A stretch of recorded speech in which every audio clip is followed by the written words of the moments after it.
15 minutes ago, the Daily Wire terminated its relationship with Candace Owens.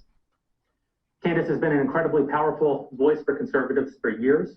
Unfortunately, it's become more and more clear, and it's now unavoidably so, that Candace has moved in a direction that the Daily Wire simply cannot and will not support. Candace's shift has done enormous damage to our brand, damage that we've decided we just can't allow to continue. Grace and peace, everybody. We're back. You saw the thumbnail, you saw the title, you know what we're going to talk about. I personally believe that Candace Owens has thrived. Candace Owens has blossomed and bloomed in the space where she's the first one to tell her side of the story. So here's Proverbs chapter 18, verse 17. The one who states his case first, or her case first in this example, seems right until the other comes and examines him. And I've mentioned this multiple times. This is where in our judicial system, in our legal system, where we get the idea that a witness can be cross-examined. That's where this comes from, this scripture right here. But let me go back to what I'm saying. Candace is profound. She has really made a cottage industry of telling her side of the story and almost forcing someone else to reply, forcing someone else to comment, forcing somebody to refute it, blah, blah, blah, blah, blah. And if they don't do it, she seems right. But we haven't heard the Daily Wire's real side of the story as it relates to her being let go from the Daily Wire. So let's go ahead and listen to it and let's see what we think. Let's go. Everybody, 15 minutes ago, the Daily Wire terminated its relationship with Candace Owens. Candace has been an incredibly powerful voice for conservatives for years. Unfortunately, it's become more and more clear, and it's now unavoidably so, that Candace has moved in a direction that the Daily Wire simply cannot and will not support. Candace's shift has done enormous damage to our brand, damage that we've decided we just can't allow to continue. Mostly, but by no means all of this tarnishment to our brand stems from Candace's flirting with, winking at, and even directly engaging in content widely viewed as anti-Semitic, and from associating herself with well-known anti-Semites. The Daily Wire, contrary to public opinion, is not owned by Jews. In fact, the majority of it is owned by Christians, myself included. And we know that anti-Semitism as a charge is, like the charge of racism, often made far too lightly by those who profiteer from such accusations, groups like the ADL or BLM. But that doesn't mean that racism and anti-Semitism don't exist. They obviously do, and they just as obviously have no place in our national discourse. Candace refusing to condemn Kanye West, for example, is not anti-Semitism. I said as much at the time, and I even encouraged Candace not to disinvite Ye from her Greatest Lie Ever Sold premiere after his "I'm going DEFCON 3 on Jewish people" tweet a year and a half ago. I thought at that time that one remark, even a remark as plainly anti-Semitic and asinine as that, wasn't proof that Kanye himself was necessarily an anti-Semite. People say and do all kinds of dumb things all the time, and I didn't think that Candace should necessarily distance herself from her friend at that moment. Did I find it troubling that Candace continued to stand by Ye as the weeks went on and he continued what became maybe the biggest anti-Semitic meltdown in American public life? A meltdown by the end of which he had praised Hitler, announced a run for the presidency, and hired the most prominent apologist for anti-Semitism in the country, Nick Fuentes? Yes, I did. And I argued pretty passionately with Candace about that point at the time. But I still didn't think that her behavior rose to the point of parting ways. Fast forward a little more than a year later, however, and there's a lot more cause for concern. Here are just a few examples from just the last few weeks. Candace appeared on the Fresh and Fit podcast, which itself spews anti-Semitism and talks about the JQ, which means the Jewish question, routinely.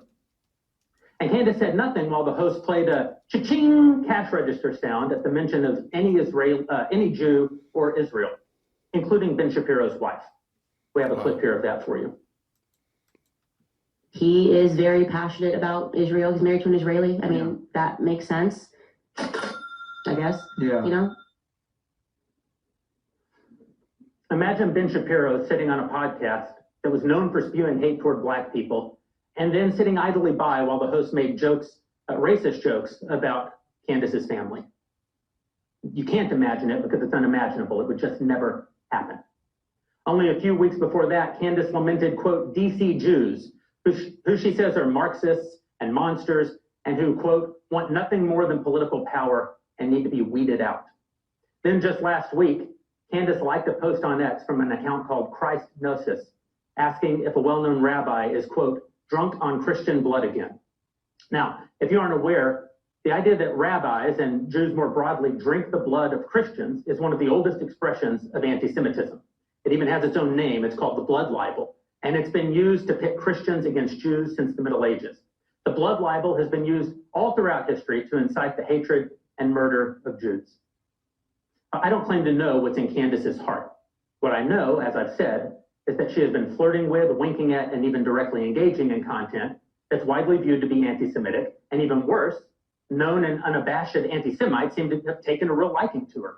They routinely celebrate her, invite her on their podcasts, like her X posts, and retweet them, and she frequently reciprocates.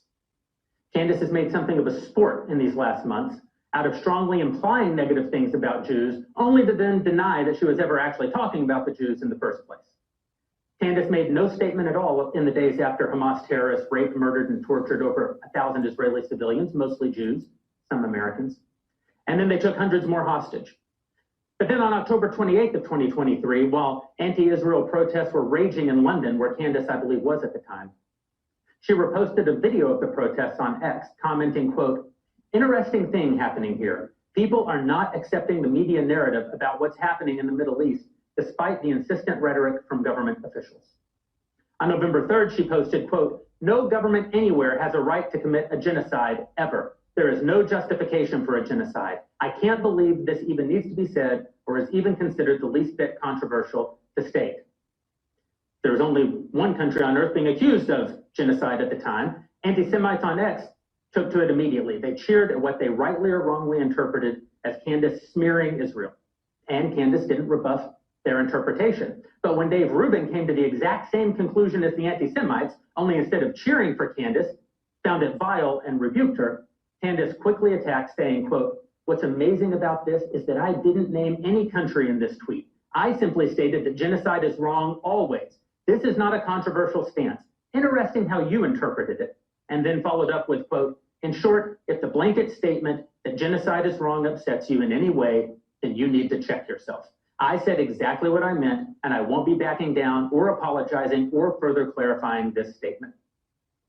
Within 24 hours, Candace liked a post calling Israeli Prime Minister Benjamin Netanyahu a war criminal. Now let's be clear. You're free to disagree with Israel's conduct, and you're free to oppose the Netanyahu government. But the idea that Israel is committing genocide or that Netanyahu is a war criminal is just factually baseless. Unfortunately, Candace routinely makes insinuations about Jews that both lovers of anti-Semitism and haters of anti-Semitism both agree is anti-Semitic. And in almost every one of these instances, Candace says nothing to the anti-Semites who cheer her and only pushes back against those who disapprove of her comments. On February 28th of this year, Candace, just asking questions, posted, quote, time to look into the history and profiteering of pornography. Her replies were immediately flooded with anti-Semites cheering her for the question and providing the answer that they interpreted her to mean, the Jews. What? Once again, Candace did nothing to disabuse the anti-Semites of their assumption. But when Anthony Koch came to the exact same conclusion, Candace pushed back saying, quote, this is utterly insane. I tweeted that porn is harming men in our society, and this person has interpreted that as an attack on Jews. This is an example of clinical insanity. There is no other explanation. But of course, there are other possible explanations. There are other numerous examples just like this, when the anti-Semites and anti-anti-Semites all agree that what you're saying is anti-Semitic. Perhaps, as a very well-paid professional and expert communicator, you might consider communicating more clearly. Candace hasn't. She's only doubled down. In the last few weeks, she stated or implied that DC Jews control American politics, that Hollywood Jews force certain black artists to create violent and filthy music, that a Jewish gang robbed and killed Michael Jackson, that a Jew killed Lee Harvey Oswald to keep us from finding out that the CIA killed JFK, all this while elevating Osama bin Laden and Muammar Gaddafi and defending Hitler's book burning and apologizing to Muslims on behalf of America for what she calls the brainwashing of Americans after 9/11 and alleged American war crimes overseas. None of which proves that Candace is an anti-Semite. I don't claim to know what Candace actually believes. When I've asked her directly what she believes, she's told me, quote, I believe what the people believe. I am the voice of the people. Never mind that subordinating your beliefs to the people is both pandering and immoral, it's also vague. Who are the people? And what is it that they believe? Based on her content of late, I can't think that she means Americans broadly or even conservatives broadly. It seems far more likely to me that the people Candace is the voice of are the very people celebrating what she's saying. Here's one of the most prominent anti-Semites in the country giving his perspective on the answer to that question. I have to stand. I have to stand because she's cooking. She cooked. That's crazy. She tweets a picture of Rabbi Shmuley. Bill, she writes. Bill. Nothing else. Incredible. She writes, Bill. She called him an unholy rabbi. I'm stealing that, by the way. If you hear that in my AFPAT 4 speech, I'm giving her credit. I'm stealing that from her.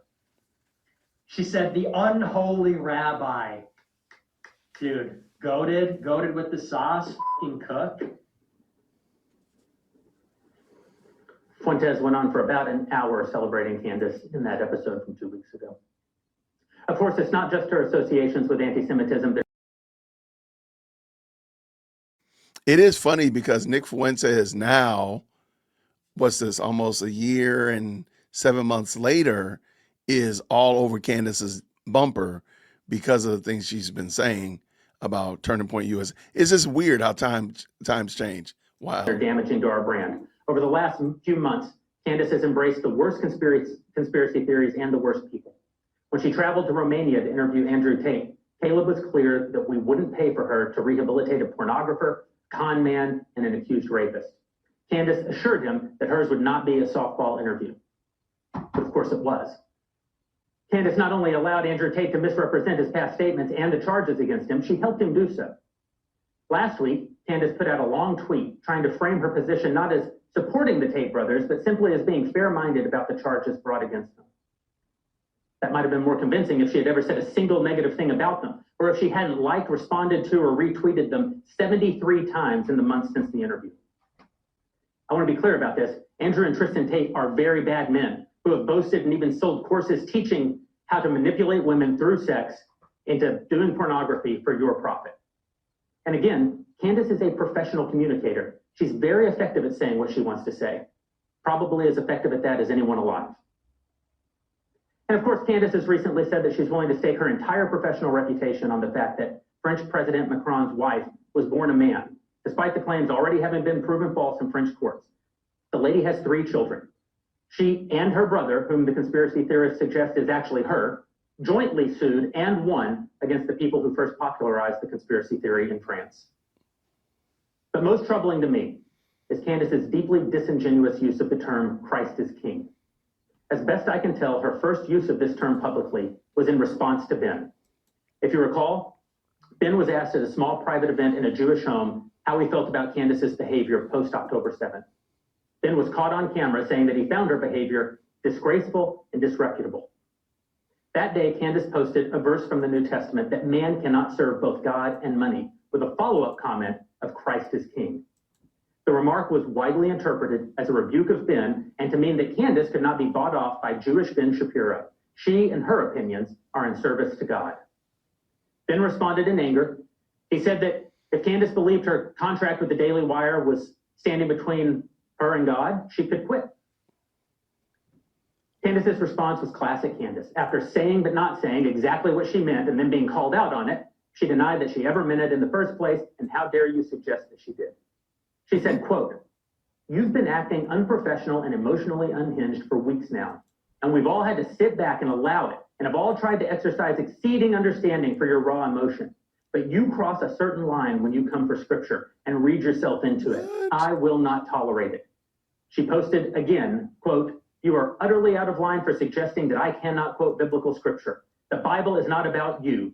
Then commented on that post, again, "Christ is King." Here's the thing. Wow. I agree that Christ is King. All Christians agree that Christ is King. But why say so here? What's the implication, if not that Candace serves Christ and Ben doesn't? It certainly appears to me that Candace is attacking Ben for the very fact of his Jewishness. In fact, anti-Semites love to bandy about the term Christ is King, Here's our pal Nick Fuentes again. He called him his pal. It's crazy.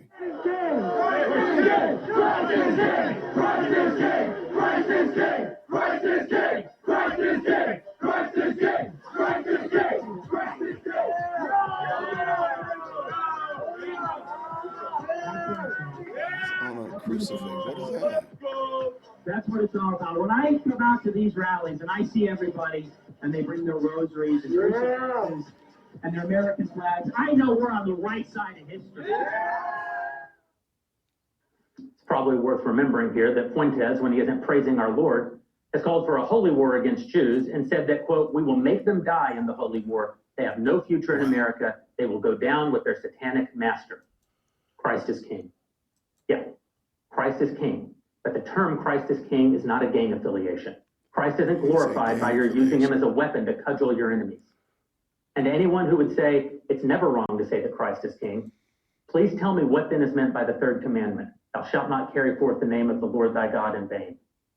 Surely if one were to rape and murder someone, like Hamas did on October 7th, but all the while shouted to the dying person that Christ is king, we would all agree that 3 horrible crimes were committed. Rape, yes. Murder, yes. But also the crime of implementing God in the first 2 crimes. That's carrying forth the name of the Lord in vain. That's what anti-Semites are doing when they say Christ is king. Christ is king, sure enough. And he recommends himself in our struggles, not us in our petty nudge, nudge, wink, wink anti-Semitism. All of this has badly tarnished the brand and reputation of the Daily Wire and of me personally as the front-facing CEO. One need only revisit the thousands of virulently and overtly hateful commenters celebrating what they see as Candace's turn against the Jews, the remarks from Nick Fuentes, the myriad stories written in journals from Mediaite to the Washington Examiner to the Jewish Journal to the Times of Israel, the New York Post, the Daily Mail, and on, or from the many, many people disappointed with the Daily Wire and with me and even with Ben for not acting sooner to see how badly marred our reputation has become. And so we're ending our relationship with Candace effective immediately. We're not canceling Candace, as in cancel culture. Candace has every right as an American to damage her own brand. If I were the CEO of a platform like X, I wouldn't kick Candace off of it. But I'm not the CEO of a platform like X. I'm the CEO of the Daily Wire. The Daily Wire is not a platform. The Daily Wire is a publisher. Daily Wire is not a place where people publish their own thoughts. It's a place where we curate the thoughts that we largely align with and voices we believe are doing good in the world, not just thoughts and voices who happen to agree with Jeremy or happen to agree with Ben all the time. Obviously, I disagree with all of our hosts some of the time. But Candace has now become a voice I simply cannot align with. I believe that she's doing great harm in the world and to the brand that I've worked really hard to build over this last decade, and I'm just no longer willing to subsidize it. And I want to be clear about one more thing. Before he jumps in, I appreciate that he said, look, we're not trying to cancel her, because that's people feel like any pushback is always cancel. If I say I don't agree with this person, oh, you're trying to cancel him. Oh, you're trying to stifle him. And I appreciate that he said, like, look, we ain't trying to cancel nobody. We just don't want to rock with her because she's bad for the brand, which I think is right. Let's go. Not giving in to any pressure from any outside group. Rabbi Shmuley, who Candace has called unholy and accused of blackmailing her, is, as far as I can tell, an abject attention whore. I don't much care what he thinks. I don't much care what kinds of threats that he makes. He's continued to demand that Ben and Dennis Prager fire Candace, but of course, as both Ben and Candace and I have said publicly again and again, Ben doesn't have the authority to fire Candace because he's not a majority owner of the business and he's not an executive in the company. But he's famous and he's Jewish, so Rabbi Shmuley is happy to grandstand by demanding that he do so anyway. As for Dennis Prager, Candace hasn't worked for PragerU in 3 years, and as far as I know, Dennis isn't an executive at PragerU any more than Ben is an executive at the Daily Wire. But again, famous, Jewish, and so Rabbi Shmuley is happy to grandstand. Charlie Kirk, by contrast, who runs TPUSA, where Candace does currently give speeches and make a nice living. Shmuley hasn't said anything about him. Charlie's famous, but he isn't Jewish. That's the kind of guy Rabbi Shmuley is, and the reason that we would never give in to any kind of pressure from a man like him. This decision has nothing to do with Shmuley or any other Jewish pressure coming to bear. This is about the very Christian CEOs of the Daily Wire finally seeing what we were both loath to see before, what I was loath to see before, that Candace is not on our team. She's not Wow. pursuing the future that we're pursuing. She's not appealing to the audience we're appealing to. She does not hold the values that we hold to. I gave her every benefit of the doubt. I gave her far more benefit of the doubt than I should have, and I'm done. Candace has violated the terms of her contract in myriad ways. She has a contractual obligation not to tarnish our brand, but she has. She has a contractual obligation not to do anything that a reasonable person might construe as anti-Semitic or to align her brand with anti-Semites, but she has. And by the way, it was her attorney who suggested that we put that clause in her contract in the first place after the Kanye mess. It wasn't our idea. For all of those reasons and for many more, we're enforcing our rights under the contract to terminate. Now, I know that this will cause a lot of confusion and harm and pain for a lot of you in this room, especially for those of you who've worked really hard on Candace's content, or for those of you who, like me, have only ever seen her as one of the most talented and important voices in the country. And I'm sorry for that. I hope that we live to see Candace come back from this dark path that she's taken. Ooh, goodness. Again, I see her as one of the most talented people in the country, and when she uses those talents in service of the good and the true and the beautiful, I don't believe that there is anyone better, maybe in all of the world, than she. That's not what she's doing today. I hope that she does it again. She won't be doing it at the Daily Wire. Shout out to Boring. Man, that was if you're going to fire somebody, at least end on a good note like that, right? Let me know what you think. Do you believe that now hearing the case for why they're letting her go, do you feel like that was how Candace conveyed that message when she was let go? And she tends to do this quite a bit, so I really want to hear your thoughts. Down in the comments below, let me know. I really do appreciate you. Thank you to everybody who hit that like button as well as the subscribe button, helping us hit our goal of 100,000 subscribers by April. So until next time, everybody, grace and peace. Thank you so much for tuning in to another episode of the JWhit Podcast. If you enjoyed today's show, please do me a favor and hit me up with that 3-piece special. Like the video, subscribe, and of course, share it with somebody who would also enjoy this type of content. And make sure you leave a comment because I do pin the best comments to the top. So thank you so much for tuning in today. And until next time, everybody, grace and peace.